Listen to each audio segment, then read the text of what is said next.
What do you do when things aren't feeling good? Like you're a very upbeat, positive person, but I'm guessing that doesn't always mean that every single day is freaking honey, roses, and gold for you. So, every day, presents its new challenge. I think first of all, I have a really good support system.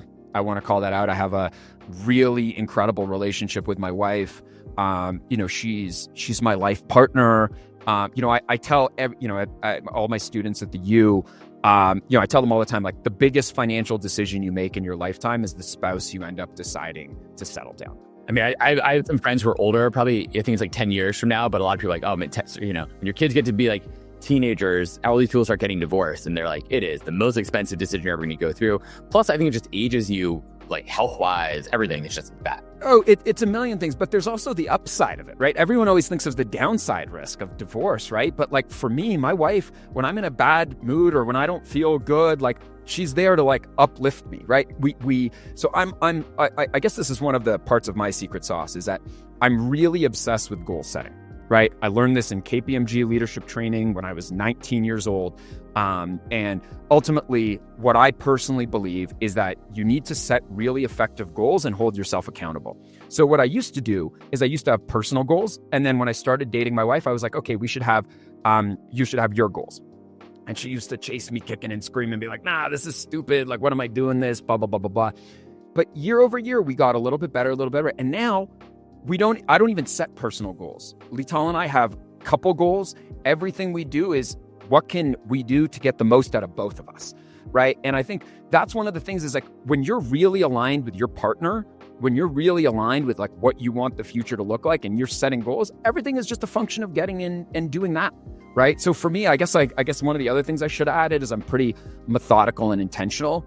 I think just like starting a startup, it's all about focus, right? Life is like that too. It's so easy to get lost in the distractions of this and that. Like, trust me, ask any distraction. It'll tell you how important it is, but it's on you to be able to see what's important or not. So do you have any hacks or tips for setting good goals? I mean, like, do you have like a bunch of sticky notes on your computer screen right now and just like, don't do this, do this, do this? Oh, I'm way more methodical about that than that. So I guess I'll go into, how it came up and the tips that I have.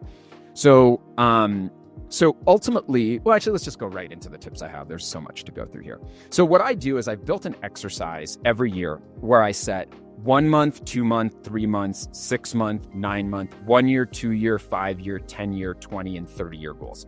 I have it across the top.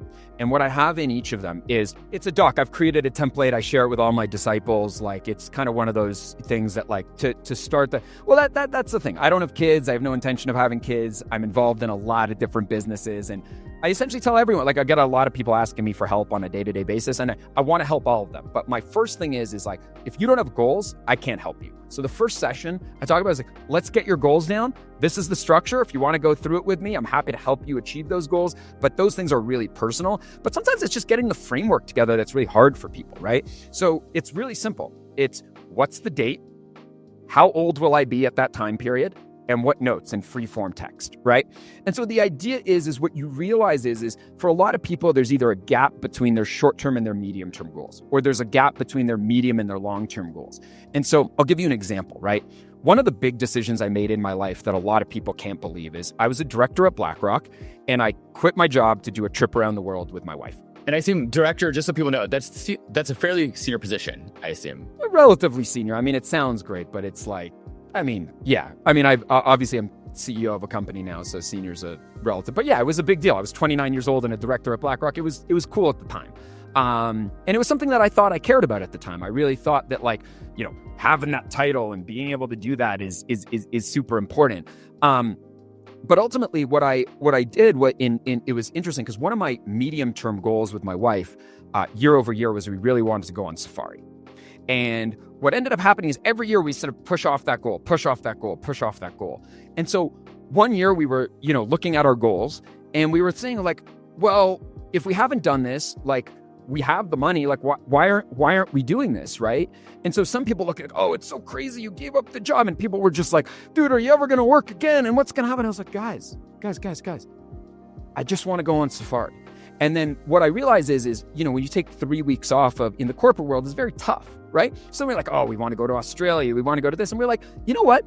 let's plan for this financially. How much is the trip going to cost? How crazy is it? And we kind of looked at our like net worth and everything that we're doing. We're like, dude, we can easily afford, like, what are we doing? Like, so we gave up our apartment in San Francisco. We gave away everything we owned. And it's kind of great. Now I go back to San Francisco and my stuff's in like all my friends' places. So it's kind of like lives on forever. I did a zero waste move. I'm really proud of that. Zero waste. I gave away everything we had. It was really incredible. It was kind of this idea at the time I really cared about. And anyway, it's kind of a cool idea.